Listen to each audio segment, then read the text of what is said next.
Cette démonstration du mystère du reste s'est faite sur la base de l'eau. Son sens biblique part de l'histoire d'Élisée qui s'était prophétiquement servi du reste de l'eau dans une vallée pour donner la victoire aux Israélites. Dans une adaptation spirituelle, cette action prophétique s'est reproduite à la 3e journée de la croisade annuelle du CPLE, libérant plusieurs âmes sous l'emprise du diable. Dis que l'eau est tombée dans ton estomac. C'est en train de créer quelque chose dans ce ventre.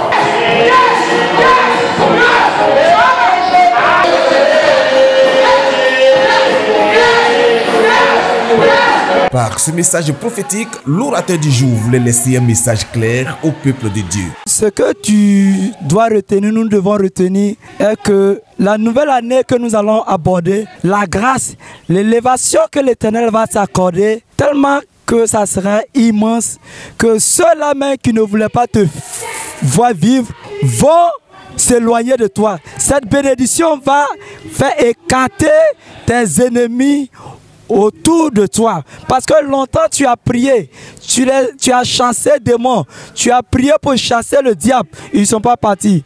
Mais cette année 2020, tu ne vas pas chasser le démon, mais c'est Dieu au contraire qui va te bénir, et quand il va te bénir, tes ennemis vont te fuir. Nombreux ont été les participants qui ont été marqués par cette 3e journée dédiée à cette action qui a plus fait éclater la puissance de Dieu. Dieu s'est glorifié parce que à travers cet acte prophétique que l'homme de Dieu a posé, il y a eu déjà des miracles.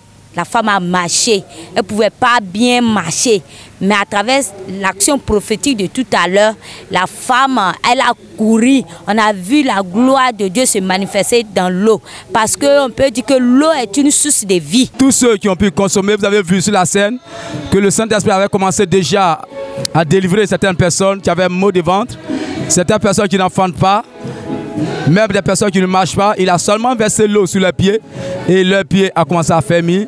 Ils ont commencé à courir. Donc nous vous remercions le Seigneur qui, par le biais, le canal de son homme serviteur, prophète Élisée, fait de grandes choses. Cette manifestation de la puissance de Dieu s'est poursuivie dans la nuit avec la délivrance de la sorcellerie d'un enfant par l'eau. C'est sous le regard très étonnant, mais contemplant la gloire de Dieu, que tout ceci s'est produit à Gbekro, à Abengoro.